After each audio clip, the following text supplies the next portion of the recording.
Hello students, BSc mathematics के इस नए वीडियो लेक्चर में आप सबका स्वागत है। पिछले वीडियो लेक्चर में हमने पढ़ा था कि डिफरेंशियल इक्वेशन क्या होता है, किसी डिफरेंशियल इक्वेशन का ऑर्डर क्या होता है, उसकी डिग्री क्या होती है, कैसे हम लोग जो है किसी डिफरेंशियल इक्वेशन को देख करके उसकी ऑर्डर और डिग्री को फाइंड कर सकते हैं। आज के इस वीडियो लेक्चर में हम बात करने वाले हैं कि किसी डिफरेंशियल इक्वेशन का सॉल्यूशन क्या होता है, कितने टाइप का जो है सॉल्यूशन होता है और किसी गिवन कर्व से उसके डिफरेंशियल इक्वेशन को कैसे हम लोग फाइंड कर सकते हैं। तो आइए देर न करते हुए वीडियो को शुरू करते हैं। तो यहाँ पर सबसे पहले आज हम पढ़ने वाले हैं कि डिफरेंशियल इक्वेशन का सॉल्यूशन क्या होता है और ये कितने टाइप का होता है। सॉल्यूशन ऑफ ए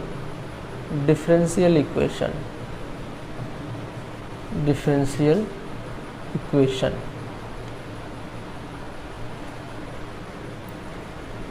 तो अगर हमारे पास कोई डिफरेंशियल इक्वेशन गिवन है तो उस डिफरेंशियल इक्वेशन को सॉल्व करने से हमको क्या यहाँ पे प्राप्त होने वाला है। जैसे मान लीजिए हमने एक एग्जांपल लिया, y इज इक्वल टू, मान लीजिए हम ले लेते हैं यहाँ पर x प्लस ए। ये हमारे पास एक कर्व है। अब अगर इसको डिफरेंशिएट करें x के रिस्पेक्ट में y को एज ए फंक्शन मान करके, तो यहाँ पर हमको मिलेगा dy by d x is equal to 1, या फिर कह सकते हैं कि dy by d x minus 1 is equal to 0। यहाँ पर हमको एक डिफरेंशियल इक्वेशन मिल गया है, ठीक है। यानी कह सकते हैं कि ये जो डिफरेंशियल इक्वेशन मिला है वो है क्या, वो एक्चुअली इस कर्व का जो है ये डिफरेंशियल इक्वेशन है। यानी कह सकते हैं कि अगर इस डिफरेंशियल इक्वेशन को सॉल्व किया जाए तो हमको यही कर्व वापस मिल जाएगा। यानी कह सकते हैं कि डिफरेंशियल इक्वेशन एक रिलेशन होता है जो कि गिवन कर्व के डिपेंडेंट और इंडिपेंडेंट वेरिएबल्स के बीच में होता है। तो अगर हम लोग किसी भी डिफरेंशियल इक्वेशन को सॉल्व करते हैं तो वहाँ से उस कर्व को फाइंड किया जा सकता है जिससे मिल करके डिफरेंशियल इक्वेशन बना होता है। एक और एग्जांपल जैसे ले लें, मान लीजिए हमारे पास अगर यहाँ पर है, मान लीजिए हमने ले लिया y square is equal to 4ax, और यही एग्जांपल हमने कल भी लिया था। तो अगर इसका डिफरेंशियल इक्वेशन फाइंड करते हैं तो हमको मिलता है यहाँ पर 2x dy by d x is equal to, यहाँ पर आया था y, ठीक है। तो अब ये डिफरेंशियल इक्वेशन क्या बता रहा है कि अगर इस डिफरेंशियल इक्वेशन को सॉल्व किया जाए तो उस कर्व के इक्वेशन को फाइंड किया जा सकता है जिसका ये डिफरेंशियल इक्वेशन होता है। किसी भी डिफरेंशियल इक्वेशन को सॉल्व करने से उस कर्व को फाइंड किया जा सकता है या फिर उस कर्व के इक्वेशन को फाइंड किया जा सकता है जिसका कि ये डिफरेंशियल इक्वेशन होता है। अब यहाँ पर अगर डिफरेंशियल इक्वेशन के सॉल्यूशन की बात करें तो ये 3 तरह का सॉल्यूशन होता है। यहाँ पर डिफरेंशियल इक्वेशन का जो सॉल्यूशन होता है वो 3 तरह का होता है। पहला हमारा होता है जनरल सॉल्यूशन, दूसरा हमारा होता है पार्टिकुलर सॉल्यूशन,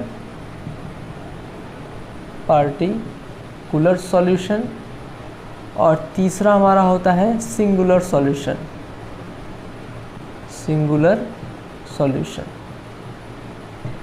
तो इन सॉल्यूशन को समझने के लिए हम यहाँ पर 2 एग्जांपल लेने वाले हैं। जैसे कि हमने यहाँ पर 2 कर्व का इक्वेशन ले लिया कि y is equal to a cos x plus का b sin x, और यहाँ पर एक और हम एग्जांपल लेंगे y is equal to a cos x plus b, और इन दोनों का हम यहाँ पर पहले निकालेंगे डिफरेंशियल इक्वेशन। तो डिफरेंशियल इक्वेशन फाइंड करने के लिए हम यहाँ पर इसको 2 बार डिफरेंशिएट करेंगे। तो यहाँ पर अगर हम लोग एक बार डिफरेंशिएट करते हैं x के रिस्पेक्ट में, हमको मिलेगा यहाँ पर dy by d x is equal to, यहाँ से हमारा हो जाएगा माइनस का a sin x, और यहाँ से हो जाएगा प्लस का b cos x, ठीक है। और एक बार और डिफरेंशिएट कर दिया जाए तो यहाँ से हमको मिलेगा d2y upon d x square is equal to minus a cos x and minus b sin x। और अगर यहाँ से माइनस को कॉमन कर लिया जाए तो हम लोग लिख सकते हैं कि d2y upon d x square, और माइनस को अगर कॉमन कर लेते हैं तो माइनस का हो जाएगा a cos x प्लस का b sin x, और यहाँ से देखिए ये y की वैल्यू है, यानी यहाँ से जो इक्वेशन मिलेगा हमको हो जाएगा d2y/dx² plus y is equal to 0। ये हमको मिल गया इस गिवन कर्व का डिफरेंशियल इक्वेशन। ऐसे इसका अगर डिफरेंशियल इक्वेशन निकालें तो यहाँ से हम अगर एक बार डिफरेंशिएट करेंगे तो dy/dx इज इक्वल टू हमको मिलेगा यहाँ पर माइनस का a sine x plus b, क्योंकि यहाँ पर a तो कांस्टेंट बाहर हो जाएगा, cos का फॉर्मूला लगाएंगे तो माइनस का साइन हो जाएगा, और x प्लस b का डिफरेंशिएट करेंगे तो 1 हमको मिलेगा। उसके बाद अगर इसको एक बार और डिफरेंशिएट करते हैं तो d2y/dx² इज इक्वल टू कितना हो जाएगा, ये हो जाएगा यहाँ से माइनस का कह सकते हैं a cos x plus b, और ये किसकी वैल्यू है, यही वैल्यू y की है, यानी यहाँ से हो जाएगा d2y/dx² plus a is equal to 0। अब देखिए यहाँ पर हमने यही दोनों एग्जाम्पल ही क्यों लिया, हम देख रहे हैं कि ये यहाँ पर जो गिवन कर्व है ये दोनों अलग अलग हैं। ये हमारा पहला कर्व है y is equal to a cos x plus b sin x, जबकि यहाँ पर दूसरा कर्व है y is equal to a cos x plus b। और इन दोनों का ही अगर डिफरेंशियल इक्वेशन देखें तो दोनों का डिफरेंशियल इक्वेशन सेम है, सॉरी यहाँ पे y रहेगा, दोनों का डिफरेंशियल इक्वेशन सेम है। यानी अगर इस डिफरेंशियल इक्वेशन को सॉल्व करेंगे तो ये कर्व मिल सकता है, या फिर इस डिफरेंशियल इक्वेशन को सॉल्व कर सकते हो ये कर्व मिल सकता है। और ऐसे ही हमारे पास बहुत सारे ऐसे कर्व मिल सकते हैं, कह सकते हैं इनफाइनाइट नंबर ऑफ कर्व मिल सकते हैं जिसका डिफरेंशियल इक्वेशन ये हो सकता है। यानी किसी डिफरेंशियल इक्वेशन को सॉल्व करते हैं तो हमको उस गिवन कर्व का इक्वेशन मिलता है जिसका कि डिफरेंशियल इक्वेशन एक्चुअली होता है, और इसका जो सॉल्यूशन हो सकता है, कह सकते हैं कि डिफरेंशियल इक्वेशन का जो सॉल्यूशन होता है वो इनफाइनाइट नंबर ऑफ सॉल्यूशन हो सकता है। वो डिपेंड करता है कि यहाँ पर आर्बिट्रेरी कांस्टेंट क्या होने वाले हैं। जैसे यहाँ पर देखिए, यहाँ पर आर्बिट्रेरी कांस्टेंट a और b, स्मॉल a और स्मॉल b है, जबकि यहाँ पर कैपिटल A और कैपिटल B है। और अगर यहीं से चाहो तो हम दोनों को एक साथ कैसे लिख सकते हैं, हम इसको लिख सकते हैं यहाँ से चाहे तो अगर हम लोग यहाँ से y is equal to a की जगह क्या ले लें, अगर a की जगह हम लोग ले लेते हैं कैपिटल A और cos, यहाँ से कह लें कि cos b और cos x, और माइनस का इसको लिख सकते हैं कैपिटल A साइन b और साइन x। ठीक है, यहाँ पे हम क्योंकि ये एक कांस्टेंट a है तो इस कांस्टेंट a की जगह पर अगर हम लोग ले लें कैपिटल A cos b और इस b की जगह ले लें माइनस का a साइन b, तो इसको क्या लिख सकते हैं, देखिए इसको लिख सकते हैं हम लोग कितना, इसको लिख सकते हैं a, कॉमन कर लेंगे तो ये हमारा फार्मूला हो जाएगा cos x प्लस b का, क्योंकि cos a cos b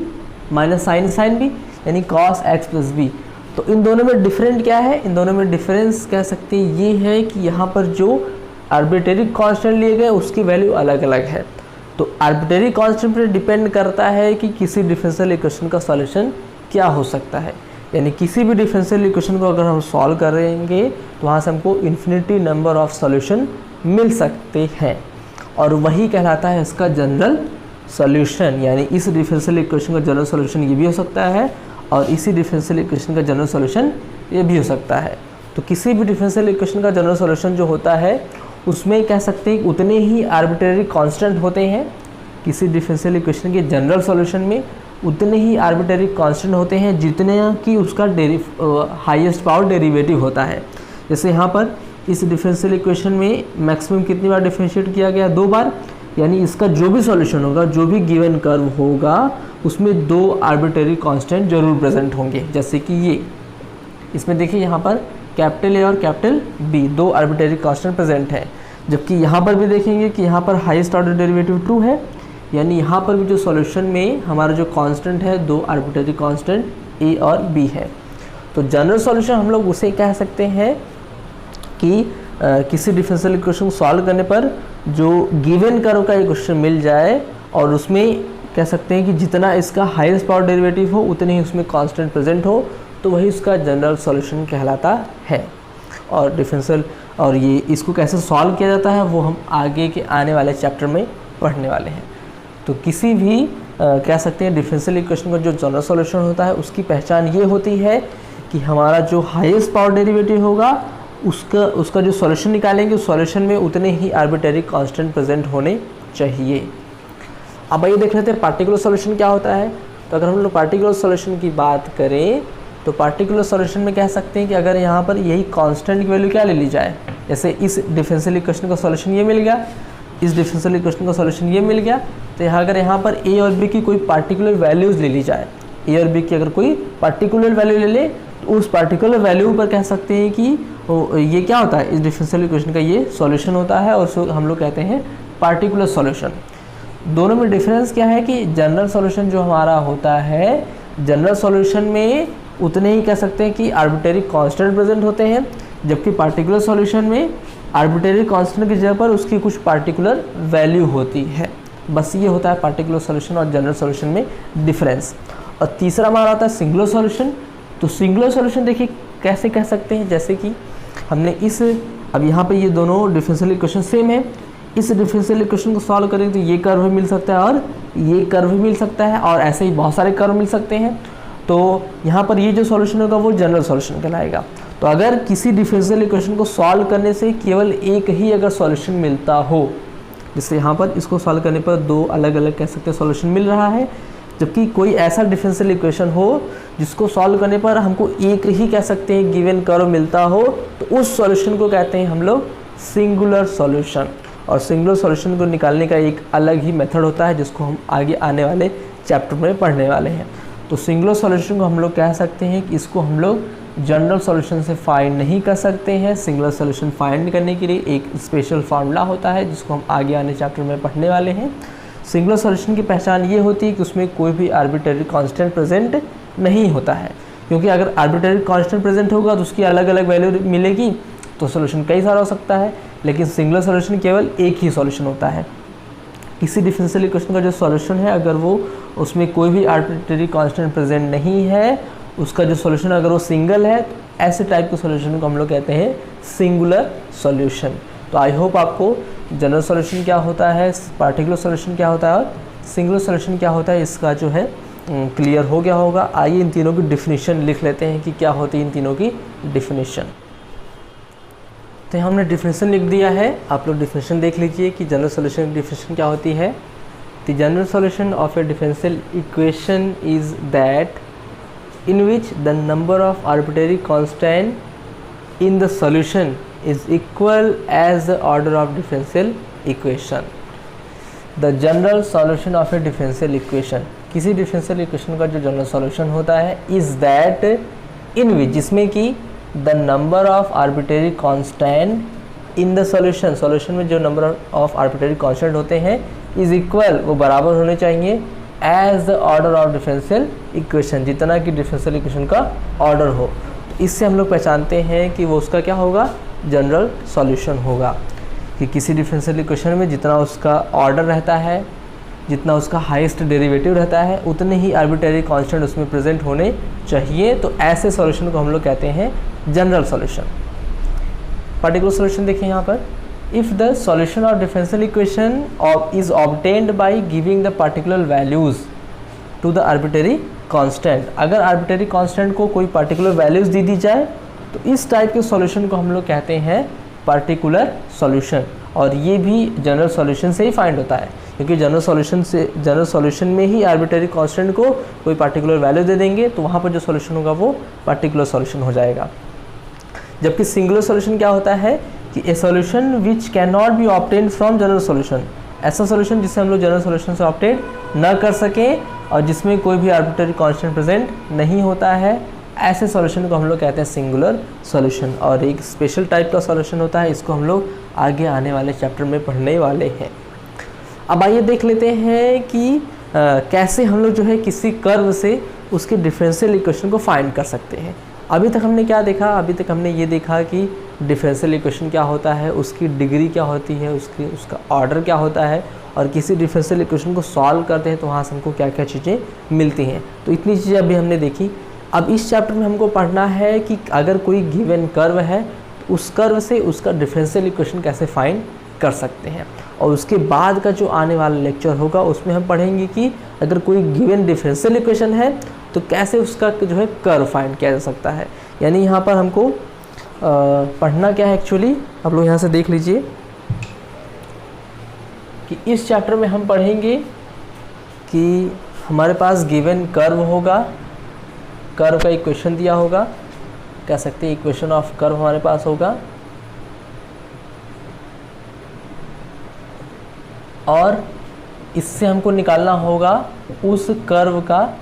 differential equation, कि कैसे हम लोग जो है उस कर्व का डिफरेंशियल इक्वेशन फाइंड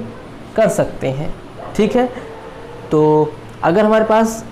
कर्व का इक्वेशन दिया है, कर्व का इक्वेशन देने का मतलब कि उस कर्व में क्या होंगे, उस कर्व में आर्बिट्रेरी कांस्टेंट प्रेजेंट होगा। तो अभी हमने देखा कि अगर कोई डिफरेंशियल इक्वेशन होता है तो उसका उस डिफरेंशियल इक्वेशन में जितना हाईएस्ट ऑर्डर डेरिवेटिव रहता है, यानी उसका जो कर्व होगा उसमें उतने ही आर्बिट्रेरी कांस्टेंट प्रेजेंट होंगे। तो यानी इक्वेशन ऑफ कर्व में अगर एक आर्बिट्रेरी कांस्टेंट होगा तो उसको हम लोग एक बार डिफरेंशिएट करेंगे। अगर दो कह सकते हैं दो आर्बिट्रेरी कांस्टेंट प्रेजेंट होंगे उसको दो बार डिफरेंशिएट करेंगे और उनमें रिलेशन निकालेंगे, जो रिलेशन बनता है वही कहलाएगा उस कर्व का डिफरेंशियल इक्वेशन। तो इस चैप्टर में अब वही हमको यही चीज़ें पढ़नी है, और इसके बाद का जो आने वाला लेक्चर होगा, आने वाला जो चैप्टर होगा, उसमें हमको डिफरेंशियल इक्वेशन गिवन होगा कि किसी कर्व का डिफरेंशियल इक्वेशन दिया होगा और इसको सॉल्व करके हमको निकालना होगा कि उस कर्व का इक्वेशन क्या होने वाला है।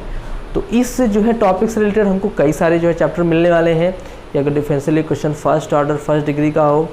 फर्स्ट ऑर्डर का हो लेकिन फर्स्ट डिग्री का ना हो, या फिर सेकंड ऑर्डर का हो, तो ऐसे ही कई जो है डिफरेंशियल इक्वेशन को सॉल्व करके हम लोग उसका जो है कर्व का इक्वेशन फाइंड करने वाले हैं। जबकि इस चैप्टर में हमको क्या पढ़ना है, इस चैप्टर में हमको पढ़ना है कि अगर इक्वेशन ऑफ कर्व हो तो उसका कैसे जो डिफरेंशियल इक्वेशन बनाया जा सकता है। अब इसका हम सीधे सीधे लेते हैं एग्जाम्पल,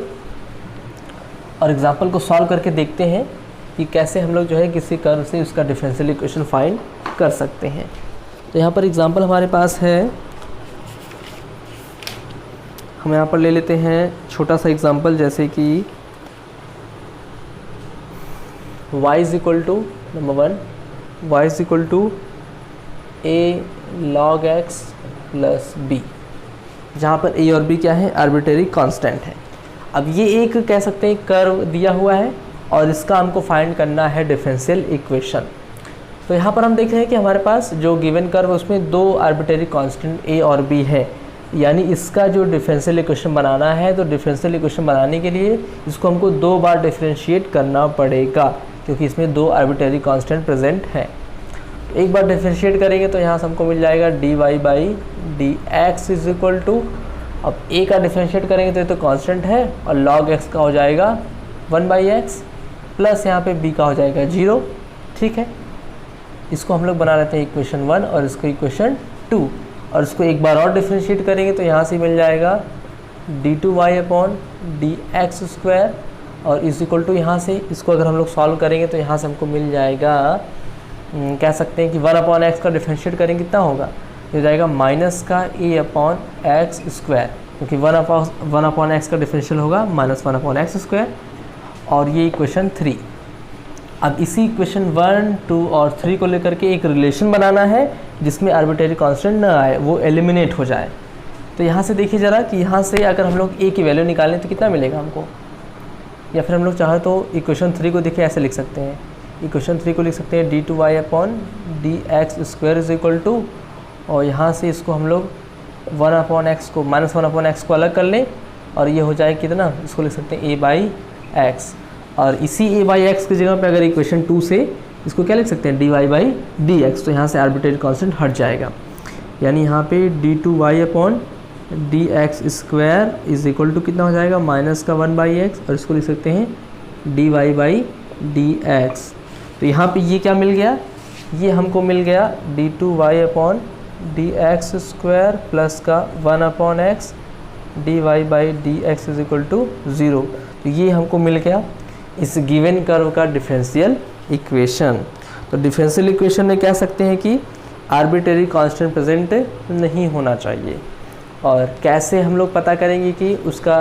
कितना जो है कितनी बार डिफरेंशिएट करना है, तो वो हम देखेंगे कि हमारा जो गिवन कर्व है उसमें कितने जो है आर्बिट्रेरी कांस्टेंट प्रेजेंट है। जितने आर्बिट्रेरी कांस्टेंट प्रेजेंट होंगे उतनी बार उसको डिफरेंशिएट करेंगे। तो अगर एक आर्बिट्रेरी कांस्टेंट प्रेजेंट होगा तो एक बार डिफरेंशिएट करेंगे और इन दोनों से उस कांस्टेंट को एलिमिनेट करेंगे, और अगर दो कांस्टेंट होता है तो दो बार डिफरेंशिएट करेंगे और इन तीनों इक्वेशन से उसको एलिमिनेट करेंगे। ठीक है, तो वहाँ पे जो रिलेशन मिलेगा वही उसका हो जाएगा डिफरेंशियल इक्वेशन। एक और एग्जांपल देखिए आप लोग, जैसे यहाँ पर कि y इज इक्वल टू दिया हुआ है, कुछ जो है इम्पॉर्टेंट एग्जांपल ले लेते हैं, जैसे कि y इज इक्वल टू हमारे पास है e की पावर x और यहाँ से a cos x प्लस का b sin x। अब ये थोड़ा सा इम्पॉर्टेंट है क्योंकि आपके एग्ज़ाम के में ऐसा क्वेश्चन आता है। तो इस कर्व का हमको बनाना है डिफरेंशियल इक्वेशन आर्बिट्रेरी कांस्टेंट को हटा करके। तो यहाँ पर देख रहे हैं कि इस इक्वेशन में दो आर्बिट्रेरी कांस्टेंट a और b हैं। तो इसका डिफरेंशियल इक्वेशन बनाने के लिए हम क्या करेंगे, इसको दो बार डिफरेंशिएट करेंगे। तो एक बार डिफरेंशिएट करेंगे तो यहाँ से हमको मिल जाएगा dy by d x is equal to, अब यहाँ पर देख रहे हैं कि ये भी x का फंक्शन है और ये भी x का फंक्शन है, यानी इसमें लगेगा फर्स्ट और सेकेंड का फार्मूला। इसको फर्स्ट मानेंगे, इसको सेकेंड, और इसमें अप्लाई करेंगे फर्स्ट और सेकेंड का फार्मूला। तो हमारा फार्मूला होता है फर्स्ट फंक्शन और डिफरेंशियल ऑफ सेकेंड। तो इसका डिफरेंशियल करेंगे कितना आएगा, इसका डिफरेंशियल अगर हम लोग करते हैं तो यहाँ से हमको मिल जाएगा माइनस ए साइन एक्स, क्योंकि ए का तो हो जाएगा कांस्टेंट, बाहर आ जाएगा वो कॉस एक्स का माइनस साइन एक्स, और बी का करेंगे तो बी हो जाएगा cos x, plus second function लिख लेते हैं तो यानी ए कॉस एक्स, या फिर फर्स्ट का डिफरेंशियल कर लें, फर्स्ट का डिफरेंशियल ई पावर एक्स, और सेकेंड को लिख लेंगे ए कॉस एक्स प्लस का बी साइन एक्स। तो ये हो गया फॉर्मूला हमारा, first function differential of second plus second function और डिफरेंशियल ऑफ फर्स्ट। तो ये हो गया इसका एक बार डिफरेंशियल। इसको एक बार और डिफरेंशिएट कर दें तो यहाँ से हमको मिलेगा, या फिर इसको अगर हम लोग सिंप्लीफाई करना चाहें तो सिंप्लीफाई भी कर सकते हैं, लेकिन सिंप्लीफाई करने से कोई मतलब निकलेगा नहीं। देखिए यहाँ से आप लोग इसको छोटा बनाने के लिए क्या कर सकते हैं कि यहाँ से हम लोग इस वाले टर्म को, क्योंकि हमको पता है कि ए और बी को हमको रिप्लेस करना है, तो इसको इक्वेशन 1 बना दें, और यहाँ से y को, इसको हम लोग क्या लिख सकते हैं, इसको लिख सकते हैं y, यानी ये इक्वेशन इस फॉर्म में आ जाएगा कि dy by d x is equal to e की power x minus a sine x plus का b कॉस एक्स और प्लस का y। हमको करना क्या है कि हमको यहाँ पर a और b को किसी तरह से रिप्लेस करना है। तो इस वाले में हमने देखा कि इस पूरे टर्म को हम लोग क्या लिख सकते हैं, y लिख सकते हैं। अब ऐसे इसका एक बार और डिफरेंशिएट करेंगे तो differentiating y with respect to x, तो यहाँ पे हो जाएगा d2y upon d x square is equal to, अब इसमें लगाएंगे फर्स्ट और सेकेंड का फार्मूला। तो फर्स्ट और सेकेंड का फार्मूला यहाँ से क्या मिलेगा हमको कि फर्स्ट फंक्शन और डिफरेंशियल ऑफ सेकेंड, तो इसका डिफरेंशियल करेंगे तो यहाँ से हमको मिल जाएगा माइनस का a और साइन का हो जाएगा cos x, और यहाँ से मिलेगा माइनस का b और साइन x। ठीक है, ये इतना आ जाएगा, प्लस सेकेंड फंक्शन यानी इसी टर्म को लिख लें, और फर्स्ट का डिफरेंशियल, तो फर्स्ट का डिफरेंशियल तो यही रहेगा, और इसको कह सकते हैं कि अगर इसको हम लोग सॉल्व करते हैं, सॉरी सेकेंड फंक्शन ऐसे लिखा जाएगा a sign x plus b cos x. तो ये फार्मूला हो गया first function differential of second plus second function differential of first, और यहाँ पे प्लस y है तो y का डिफरेंशिएट करेंगे तो dy बाई डी एक्स। अब यहाँ से देखिए ज़रा ध्यान से कि यहाँ से हम लोग चाहे तो उसको क्या लिख सकते हैं, हमको a और b को रिप्लेस करना है किसी तरह से। तो अगर इसमें माइनस कॉमन कर लिया जाए तो माइनस कॉमन करेंगे तो मिल जाएगा a cos x plus b sin x, a cos x plus b sin x, और इसी को हम लोग फिर क्या लिख लेंगे, इसको हम लोग लिख सकते हैं y, यानी ये वाला टर्म हट जाएगा, यहाँ से आर्बिट्रेरी कांस्टेंट हट गया। अब बचा ये टर्म, तो ये टर्म हमको क्या दिख रहा है कि इसको हम लोग अगर मान लीजिए इक्वेशन 2 बना लें, क्योंकि फर्स्ट डेरिवेटिव यही मिला है, इसको इक्वेशन 2 बनाएंगे तो यहाँ से देख सकते हैं कि हम लोग इसकी वैल्यू कितनी है, ये पूरा टर्म यही है e power x minus a sine x plus b cos x, ये टर्म पूरा यही है, यानी इसकी जगह क्या लिख सकते हैं, इसकी जगह हम लोग लिख सकते हैं कि dy by d x minus का y को अगर इधर ले लें तो इस पूरे जगह लिख सकते हैं कितना, dy by d x minus का y। तो सेकेंड इक्वेशन से हम लोग इसको रिप्लेस कर देंगे, तो यानी यहाँ से ये हो जाएगा अगले स्टेप में कि d2y upon d x square is equal to e की, इसको तो हम लोग कितना लिख लेंगे, ये तो माइनस कॉमन करेंगे तो माइनस हो जाएगा, और ई की पावर x, और यहाँ से a cos x प्लस का b sin x, ये तो फिर से y वाला टर्म आ गया। और यहाँ से इसको क्या लिख सकते हैं कि प्लस का इस पूरी वैल्यू को कितना लिख सकते हैं, इस पूरी वैल्यू को हम लोग लिख सकते हैं, यहाँ से देखना चाहें तो यहाँ से हम लोग इसको लिख सकते हैं dy बाई डी एक्स और माइनस का y, इस पूरे टर्म को, क्योंकि यहाँ से अगर देखेंगे y को उधर कर देंगे तो e की power x minus a sine x plus b cos x की वैल्यू मिलेगी हमको d y by d x minus का वाई, उसके जगह हमने ये लिख लिया, और प्लस का d y by d x, और इसकी वैल्यू वाई पुट कर लेंगे तो यहाँ से हो जाएगा कि d two y upon d x square is equal to minus का वाई, इस पूरी वैल्यू वाई है तो माइनस का वाई, प्लस का यहाँ से, या फिर डायरेक्ट कर दें यहाँ से कितना माइनस का 2y, क्योंकि यहाँ से माइनस वाई, यहाँ से माइनस वाई कितना हो जाएगा माइनस का 2y, और d y by d x plus d y by d x यानी कि 2 d y by d x, और इसको चाहे तो हम लोग लिख सकते हैं कि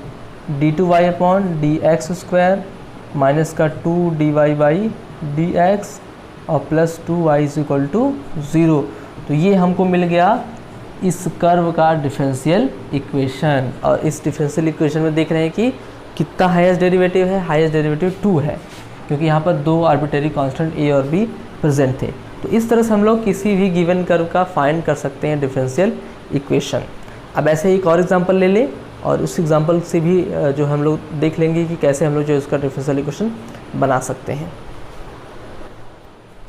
तो अगला क्वेश्चन है कि find the differential equation of all circles which pass through the origin and whose centre are on the x axis. हमको उस सर्कल का डिफरेंशियल इक्वेशन बनाना है which pass through the origin, जो कि ओरिजिन से पास होता है, and whose centre are on the x axis, और जिसका सेंटर एक्स एक्सिस पर है। तो सबसे पहले हम लोग बनाएंगे उस कर्व का, उस सर्कल का इक्वेशन, उसके बाद उसका हम लोग जो है डिफरेंशियल इक्वेशन फाइंड करेंगे। तो देखिए यहाँ पर जो हमारा सर्कल है वो इस तरह से है कि वो जो सर्कल है उसका जो सेंटर वो एक्स एक्सिस पर है और वो ओरिजिन से पास हो रहा है इस तरह से। हम लोग कह सकते हैं ये हमारा इस तरह का सर्कल होगा, ठीक है, कि जो यहाँ से क्या हो रहा है, जो कि ओरिजिन से पास हो रहा है, और उसका जो सेंटर है वो कहाँ पर है, उसका जो सेंटर है वो एक्स एक्सिस पर है। तो पहले तो इसका इक्वेशन बनाएं कि सर्कल का इक्वेशन क्या होगा। तो नॉर्मली हमको पता है कि सर्कल का इक्वेशन हमारा जो होता है, सर्कल का जो हमारा इक्वेशन होता है वो होता है equation of circle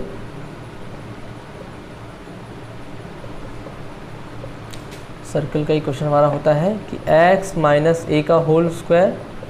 plus y minus b का whole square is equal to r square, जहाँ पे a कॉमा बी क्या होता है, a कॉमा बी उसका होता है सेंटर एंड r क्या होता है रेडियस, ठीक है, a कॉमा बी उसका सेंटर होता है, r होता है रेडियस। तो यहाँ पर देखिए ज़रा, यहाँ पर हम लोग अगर इसका कह सकते हैं कि अगर हम लोग उसका कोऑर्डिनेट ले लें सेंटर का, तो कोऑर्डिनेट कितना होगा, कोऑर्डिनेट मान ले लेते हैं a कॉमा 0,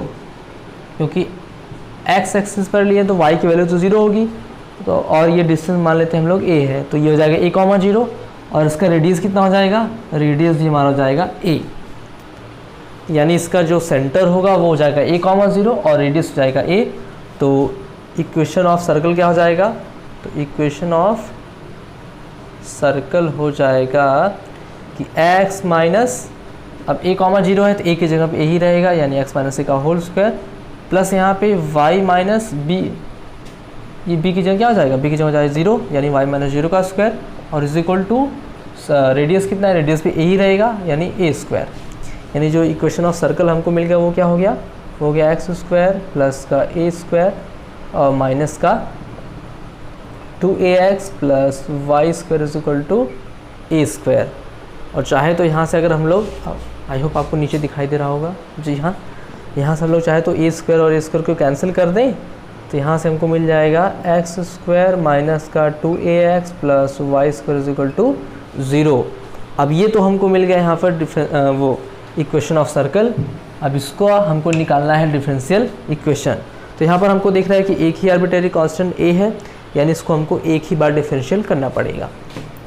तो इक्वेशन हमारा हो गया एक्स स्क्वायर माइनस का 2ax plus y square is equal to 0। और अगर इसका हम लोग करेंगे y को एज अ फंक्शन मान करके x के रिस्पेक्ट में डिफरेंशियल, तो यहाँ से मिलेगा 2x, माइनस का यहाँ से हो जाएगा 2a, क्योंकि x का तो हो जाएगा 1, तो माइनस का 2a और प्लस का हो जाएगा 2y dy by dx is equal to 0। तो यह है इक्वेशन 1 और यह है इक्वेशन 2, और यहीं से हमको जो है एलिमिनेट करना है a को। तो यहाँ से क्या कर सकते हैं कि यहाँ से अगर हम लोग ए की वैल्यू निकालनी है या फिर 2a की वैल्यू निकालनी है। तो 2a की वैल्यू कितनी आएगी, 2a को इधर ले लेते हैं, तो यहाँ से 2a इज इक्वल टू हो जाएगा, कह सकते हैं कि 2x प्लस 2y और dy बाई dx। और इसी 2a की वैल्यू को यहाँ से रख दें। इक्वेशन 2 से हमने 2a की वैल्यू निकाल ली, 2a की वैल्यू इतनी आ जाएगी और इसको इक्वेशन 1 में पुट कर देते हैं, क्योंकि 1 और 2 से हमको आर्बिट्रेरी कांस्टेंट को एलिमिनेट करना है। तो 2 से इक्वेशन 2 से कह सकते हैं 2a की वैल्यू निकाल लिया और इसको हमने इक्वेशन 1 में पुट कर दिया। तो ये कितना आ जाएगा, तो यहाँ से लिख सकते हैं कि putting the value of 2a in equation 1। तो यहाँ से हो जाएगा एक्स स्क्वायर और माइनस का 2a की वैल्यू, 2a x तो पहले से ही बाहर है, x को बाहर कर दें, 2a की वैल्यू हो जाएगी यहाँ पर 2x प्लस का 2y और dy by dx plus y square is equal to 0, कि जहाँ पे 2a था उसकी वैल्यू हमने इतनी पुट कर दी और यहाँ से आर्बिट्रेरी कांस्टेंट हट गया। और अगर इसको सिंप्लीफाई कर लेते हैं तो यहाँ से हो जाएगा एक्स स्क्वायर माइनस का 2x स्क्वायर माइनस का 2xy और प्लस का y square is equal to 0। और इसको अगर सॉल्व करते हैं तो यहाँ से मिल जाएगा माइनस का x square minus 2xy, sorry dy by dx हमने लिखा ही नहीं, यहाँ से dy बाई dx और plus y square is equal to 0। और यहाँ से हो जाएगा माइनस का एक्स स्क्वायर माइनस का 2xy और dy by dx plus y square is equal to 0। और माइनस को अगर हटा देते हैं तो यहाँ से डिफरेंशियल इक्वेशन आ जाएगा कि एक्स स्क्वायर प्लस का 2xy dy by dx minus का y square is equal to 0। तो ये मिल गया हमको उस कर्व का डिफरेंशियल इक्वेशन, उस सर्कल का डिफरेंशियल इक्वेशन जो कि ओरिजिन से पास हो रहा था और उसका कह सकते हैं जो सेंटर है वो एक्स एक्सिस पे लाई कर रहा था। तो ये हो गया हमारा, ये हमने देखा कि कैसे हम लोग जो है किसी गिवन कर्व का डिफरेंशियल इक्वेशन फाइंड कर सकते हैं, और ये काफ़ी इजी है। बस आपको ये ध्यान देना है कि जो गिवन कर्व है उसमें कितने आर्बिट्रेरी कांस्टेंट प्रेजेंट हैं।